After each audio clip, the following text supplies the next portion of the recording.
The employment laws you have heard of probably do not apply to your business yet. The ones that can genuinely cost you money started the day you hired your first person. That gap is where owners lose money, not through carelessness. Almost everything that arrives demanding your attention is pointed at the harmless half, and some of it is an outright scam designed to look official. So before you go back to work, 3 questions. Which of those letters can you throw straight in the trash, and which one is real? How many people do you have to employ before the laws everyone warns you about actually switch on? And if you find out today that you have had one of these wrong for years, does fixing it make things better or worse? Answer those 3, and you can sort anything that lands on your desk from now on, including the things this video never mentions. Start with the reason you are guessing, because it is not carelessness.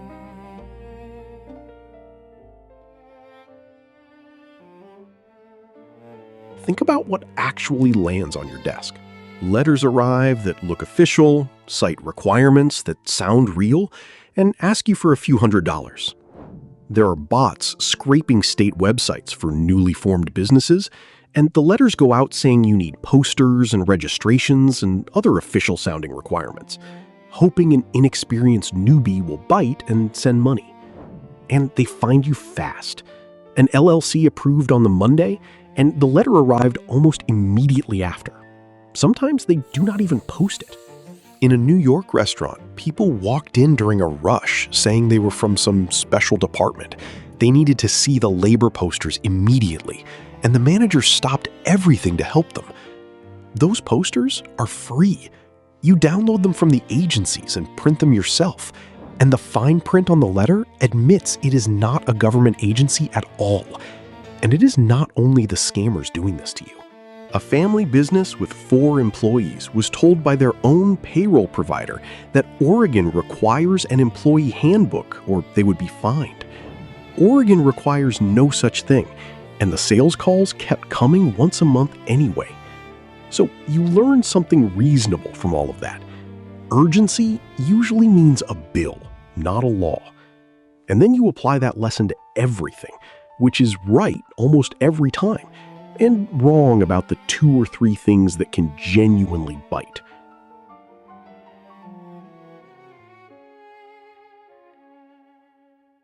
Start where your instinct is right. If you have been quietly worried your labor posters are out of date, one HR professional put the odds plainly. At a business under 50 people, your chances of having them checked, even if you reported yourself to every agency, are close to 0. Nobody is coming out to write you a ticket about posters. And there is a scale underneath that. An out-of-date poster is about a 2 out of 10. A serious violation is making your people work off the clock. That scale is the thing you actually need, so make it something you can use. Ask one question about anything that lands on your desk.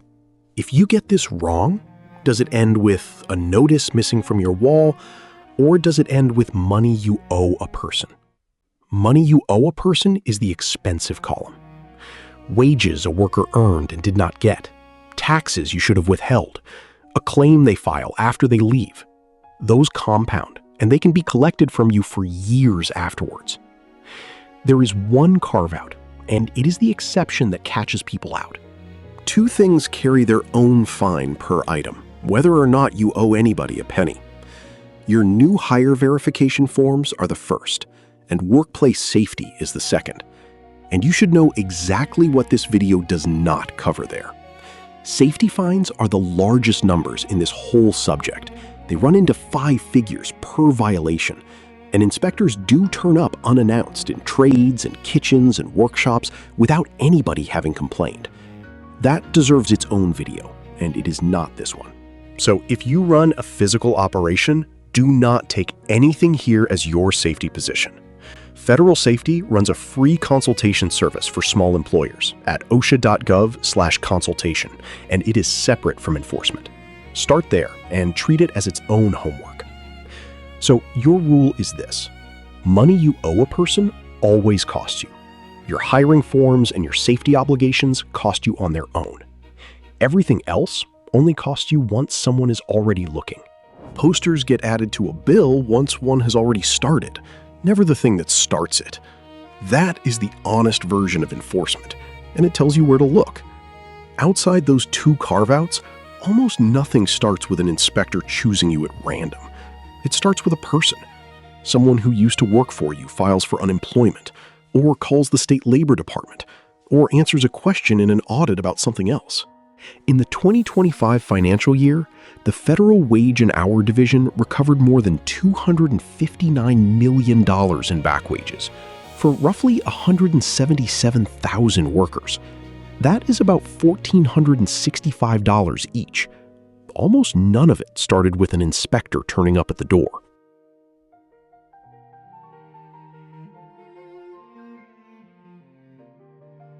Start with the number of employees it takes before the expensive rules apply to you, because that number is 1. The wage and hour law has no headcount underneath it.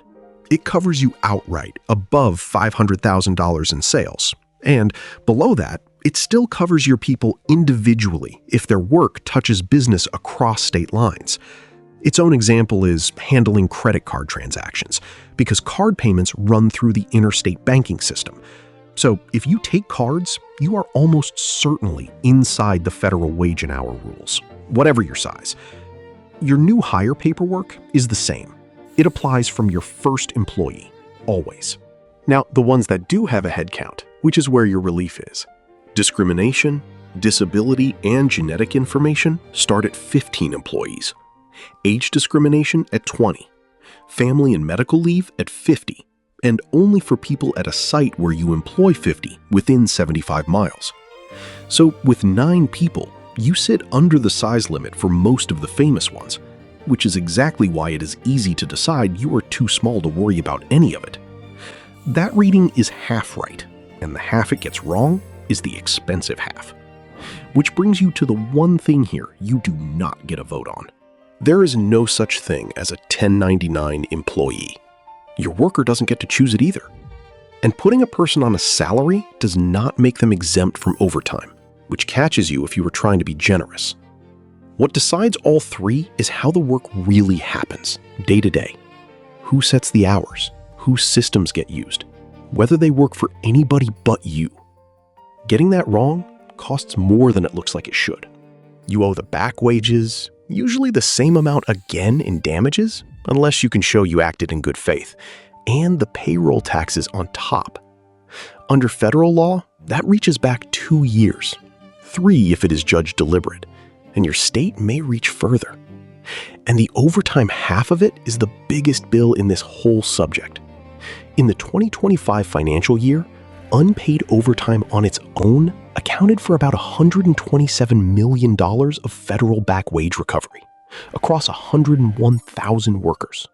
One more thing binds you regardless of size, because owners write a rule into a handbook and assume that settles it. A company policy that breaks the law is an illegal company policy. And the subject owners talk about most is firing someone. A 5-person business let a kennel attendant go with no prior warnings. And the answer that came back was not sympathy. You should have addressed all of these issues with her as they came up. What sank that owner was the absence of a record. Nothing was written down, so there was nothing to show what the months leading up to it had looked like. If a claim ever gets filed against you, your version of events is the one with nothing behind it. And one last pair, because the two phrases sound related and the mix-up costs real money. Right to work and at will are not the same thing. Right to work only means an employee does not have to join a union, and it says nothing at all about whether you can let a person go. There is one thing to settle before you go looking, because it is what will stop you halfway through.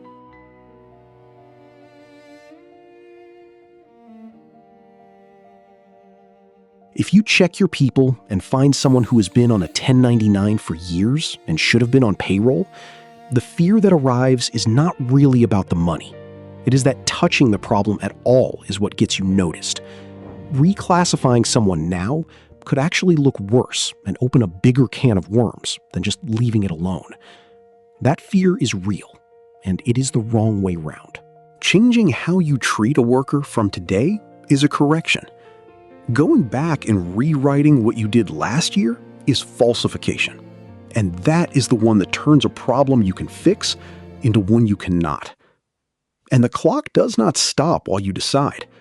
Every month you leave it is another month of wages sitting on the bill. Waiting does not make that bill smaller. It only moves the day you have to look at it. A consultant who cleans these messes up finished one for a client, and the federal wage and hour people walked in 2 weeks later. That client was very glad it was already done. So when you find something, change it from today onward and put today's date on what you do. The only version that genuinely makes things worse is the one where you pretend it was handled all along.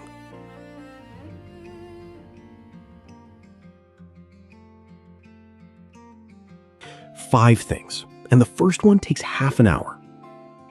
Take everything you have been told you must do and sort it into your 2 columns. You will notice how short the money column is, and once it is on paper, you stop giving a poster and a payroll classification the same share of your worry. Second, go through your people by name. For anyone on a 1099, ask 3 things. Do you set their hours? Do they work on your systems? Do they work for anybody besides you? That is not a hypothetical exercise. One business had a worker doing 40 hours a week for them and nobody else, and nobody thought about it until an attorney mentioned it in passing. Then, for anyone you have on a salary and treat as exempt from overtime, check 2 things. The role has to genuinely qualify, and the salary has to clear the federal floor, which is about $35,500 a year, and your state's floor on top of that. Your state's number may be far higher. In Washington, it is around 80,000. In California, just over 70. To find yours, search your state's name and the words Labor Department Exempt Salary Threshold, and take the number from the state's own site rather than an article about it.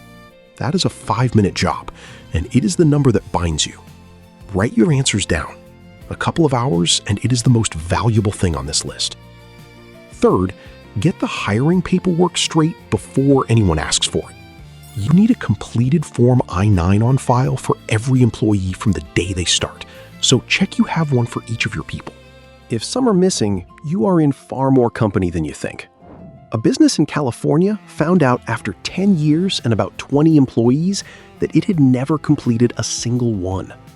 They had assumed their payroll provider was handling it, and the provider never had. That assumption is an easy one to make. Your payroll provider handles the tax forms, so the hiring forms feel like the same bucket, and they are not. Now, you have 2 different jobs here, and mixing them up is how owners make things worse for themselves. If a form is missing completely, you do the whole thing properly today. That means your employee fills in their half now, and you look at their documents now, with the documents in front of you. And this part protects you as much as them. They choose which documents to show you, from the list printed on the form itself.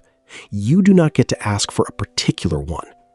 Asking for a passport specifically, or for more documents than the form requires, is its own separate violation that lands on you. It is an easy one to commit when you are anxiously working through a stack of missing forms. You date your part with today's date, because today is the day you looked.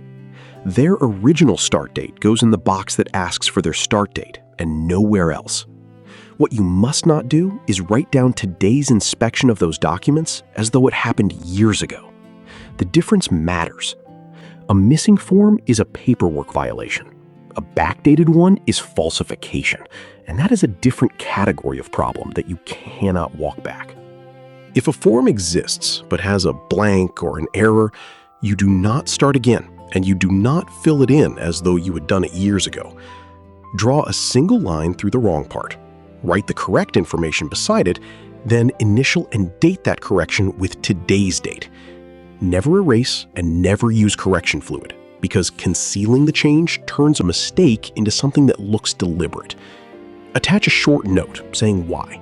If a section is riddled with errors, redo that section on a fresh form and staple it to the original. One more piece owners get wrong, and this one comes straight from the government's own employer handbook. You can only correct the employer's half yourself. If the mistake sits in the part your employee filled in, they have to be the one to fix it. There is a reason to do all of this now rather than eventually, and it is a change that landed in March. Comes up again in a couple of minutes. Fourth, start writing things down before you need to. When something goes wrong with a person's work, write it down while it is fresh in your head. Keep the format simple. You cover the concern or the rule that was broken and the goal going forward, and you both sign it. 5 minutes, and it is the boring version of a conversation you may one day have to prove you had. Fifth, put a date in the calendar. Quarterly, not yearly. And a spreadsheet is genuinely fine for this, as long as someone actually opens it. People do not leave the sheet because it failed them. They leave because nobody looked until something had already lapsed.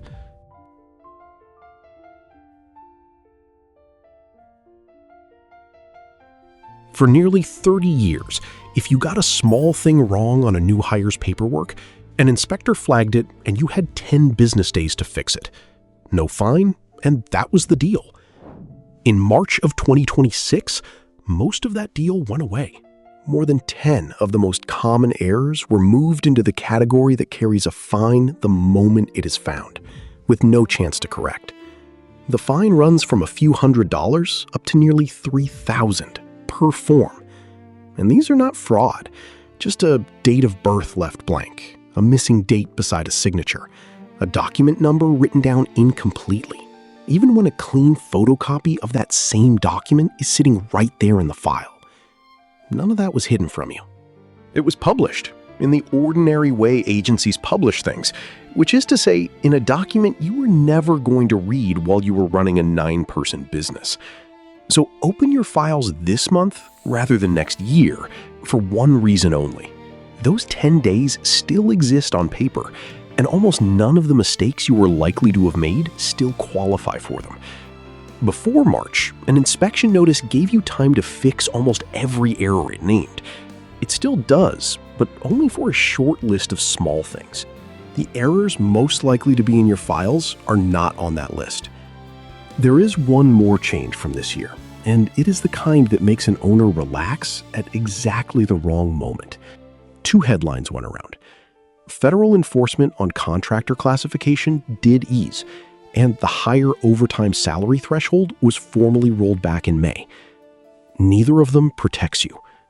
A court hearing an employee's own lawsuit applies its own test, regardless of what the agency's current policy is.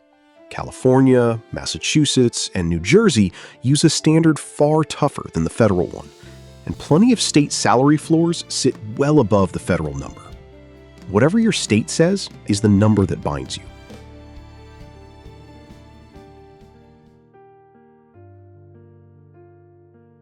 You are probably suspicious of anyone who turns up at this point in a video with a product, and you should be. When compliance software got pitched in one of these threads, the answer came straight back. The seller had no idea whether anyone reading was a real operator either, and no reason to be trusted on keeping anybody compliant. Bring that instinct to the rest of this. The answer that came from an owner rather than a vendor splits the work 3 ways. Software runs your payroll and files your taxes. Your accountant or a part-time bookkeeper looks over it once a quarter. You keep the onboarding paperwork yourself until you can hand it over. And the one piece you should not do alone is the payroll tax filing, because those penalties are steep and they stack. That answer is not a platform. One business has run the same setup for 20 years, with a local payroll company small enough to just call. $25 a paycheck buys someone who knows the rules and picks up the phone.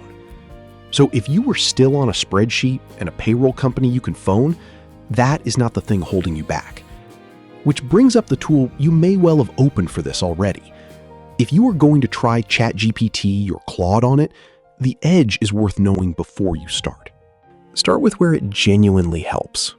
When the real alternative was a consultant quoting you $2,000 and you were never spending $2,000, a first draft of a handbook is a genuine win.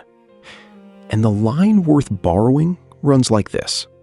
Standard procedures? Fine. Anything carrying personal or medical information? No. Investigations and anything between you and an employee? Never. That line is not caution for its own sake. A manager asked ChatGPT about their obligations and was told the company running their shared office space files federal discrimination reports for the people working there. It does not, and the manager argued when the mistake was pointed out. That confidence is the part that would have got you, and being given a wrong answer does not move the blame off you.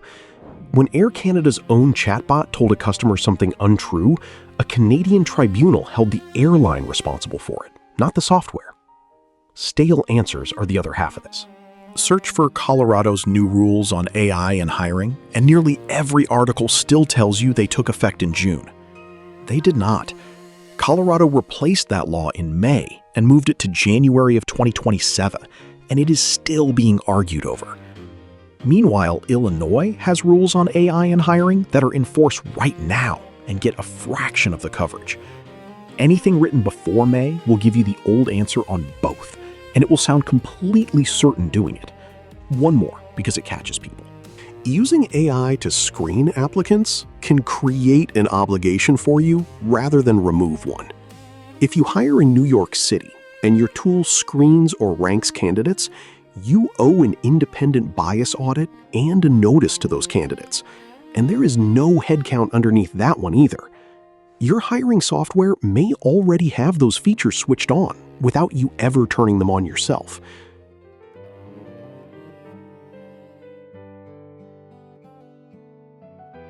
So back to the 3 questions this started with.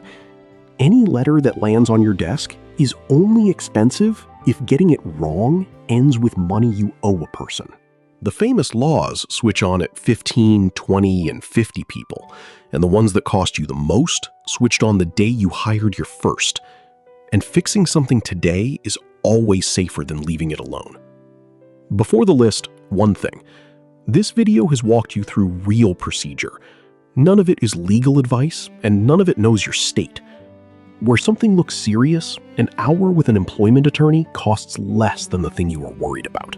3 things in order. Tomorrow morning, sort your list into your 2 columns and see how short your money column really is. This week, go name by name through anyone you have on a 1099 and anyone you treat as exempt and write your answers down. Before the month is out, check you have a completed Form I-9 for every one of your people. Fill in what is missing with today's date, correct what is wrong the way we went through, and never backdate anything. One last thing. Under another compliance video, one viewer left a comment with a single like, pushing back on the whole framing. The number one mistake small businesses make is wage theft. Government figures back that comment, rather than the video it was answering. That overtime figure from earlier was not an abstraction. It was money 100,000 people had already earned and had not been paid. Getting your classifications and your overtime right protects you from a claim. It also means you are not quietly underpaying one of your own people. Both of those are true at once, and you do not have to choose between them. The software side of this is its own video. Which tools carry the load for a team your size, and which ones are sold harder than they work, is linked below, and it is the natural next thing to watch. Subscribe if that is useful to you. And in the comments, the question worth answering is this one. Which of these did you already have handled? And which one did you not know applied to you at your size? Your answer shapes what gets covered next.